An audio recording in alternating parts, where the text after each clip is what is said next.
Presidential candidate Joe Biden has another sit-down with another media outlet. The teaser looks to be classic Biden. And also a new LA Times poll says Senator Sanders and Warren are gaining ground with two key demographics. So Team Rising is here. Colin Rogero is a Democratic strategist. Kurt Mills is senior writer at the American Conservative magazine. Welcome to you both. Great to see you guys. Happy Friday. See you again. Okay, so fascinating new tease of an Axios sit-down with Joe Biden. Let's take a listen to that. It very much shows where his head is at on the Democratic primary.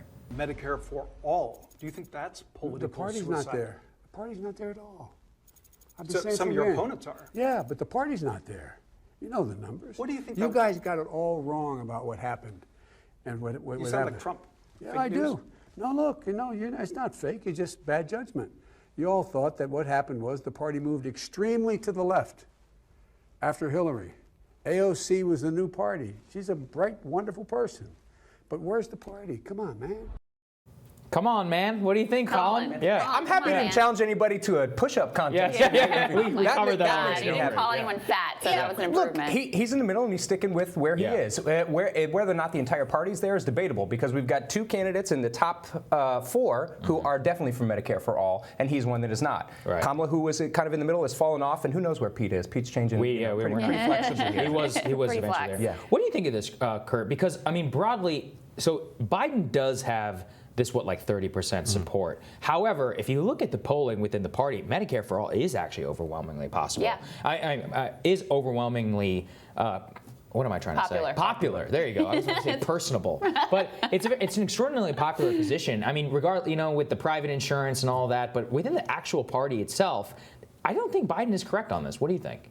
I think Biden is betting that the center holds, and I think the distinction between the Democratic Party and the Republican Party is the Democratic Party has a functioning establishment, and I mean, this would be kind of laughable if this was Jeb Bush or Mitt Romney saying this, and meanwhile Cruz or Trump is running away with the nomination. Yeah. We saw in 2016, but Biden's numbers hold, and obviously the story for the last 6 weeks has been Buttigieg and Bernie, but I think he conceded that the left is ascendant and that AOC is important, but he thinks he can stay in his lane and drive this home. But here's the thing, no one's backing Biden. I shouldn't say no one. Yeah. Few people are backing Biden because of his ideology. Mm-hmm. People are backing him because they think he's the most electable. I mean, if you ask people in the party who they trust most on healthcare, always Bernie Sanders. Who they trust most on climate change, always Bernie Sanders. And those are sort of the two, if you think about the two core issues of the progressive base of the party right now, it is Green New Deal and Medicare for all. He's the leader on both those issues. And you can see that is actually, in terms of ideology,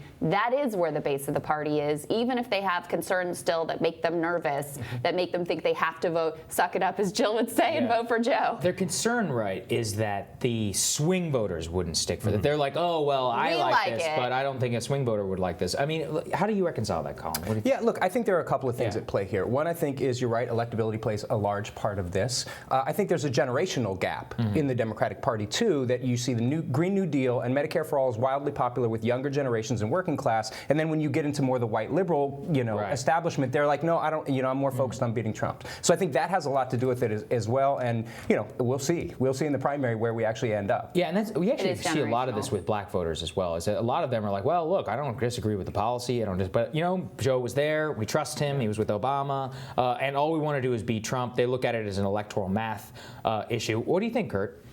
I don't know if I fully agree with Crystal. I would say the party apparatus is with Joe because he's moderate, right? I mean, I think you saw John Kerry yesterday endorse Biden, and I think Biden. No, I don't disagree with you. I'm talking about the actual people that vote. I mean, so Biden's support is basically, African Americans, people who think strongly of Obama's legacy, and people who aren't paying attention, right? Like he has the highest name recognition, and he's just going to show up and hope that pulls him across the center. I think he thinks that. It would just be sort of ridiculous for him to endorse Medicare for all as a 78-year-old who's been in politics since he was 29. But what's weird is that he doesn't really have a choice. He did before say that he supported it, but now, I mean, he sort of signaled when he was thinking about running last time around that he was behind Medicare for all. He was going to run to Hillary's left. Now he's got to run to Warren's right. Exactly. So, I mean, look, all these politicians are calculated. I will say he comes off, at least, as more genuine than like a Mayor Pete, who who was a progressive Not 2 months low ago. bar. Yeah. Low bar, who comes, was a progressive 2 months ago and now is wherever he is. Or even Elizabeth Warren, who's a progressive, but then she wants to be nice to staff. She wants to be friends with the establishment. She wants Medicare for all, but she wants to transition there maybe eventually after 3 years of having Pete's plan or whatever.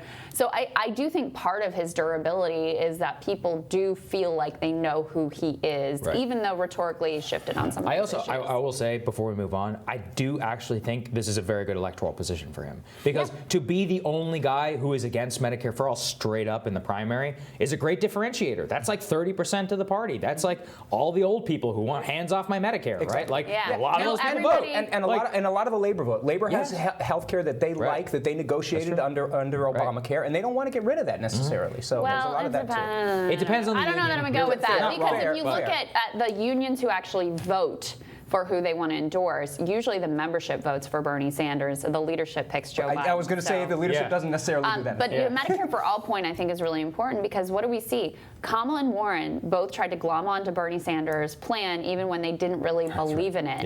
And then the moment that they sort of stepped away from it and equivocated is when both of them crashed in the polls. I mean, Elizabeth Warren is suffering a massive crash in the polls right now. So Biden, by saying public option, I'm with the public option, I'm doing the public option, and consistently sticking there, I think you're right. Very good electoral was a smart strategy. We also took a look quickly yesterday at this poll from the LA Times that shows a big improvement overall for Bernie Sanders. He's now leading. It shows that crash for Elizabeth Warren. I think she was down 6 points to fall into second behind him. But today we wanted to dig into the breakdown by race in that poll, because it was very interesting. African Americans in this particular poll in California, Warren and Biden are both actually doing quite well there. Pete with a record-breaking 5% among African Americans. That's a banner day for him. You have Hispanics was the other piece that I wanted to look at here. Sanders, Colin, has done such a good job, and we have to give props to our friend Chuck Rocha, of organizing and really making outreach to the Hispanic community a core part of what he's doing in every part of his campaign. And you can see the payoff here. This is the reason why Sanders is up right now in California, at least according to this poll, is because of his strength with this group. It's absolutely true. He's been doing the hard work. He built a team that's bilingual early on in that state, and hired very, very well. A bunch of friends that I know that have done that kind of Latino work for years in California. He's also doing the same thing in Nevada, so it'll be interesting to see where it is in Nevada as well. But, look, Elizabeth Warren's crash, I think, is symptomatic not of just what we talked about before. There's a lot of things that are going on there. They don't have a pollster.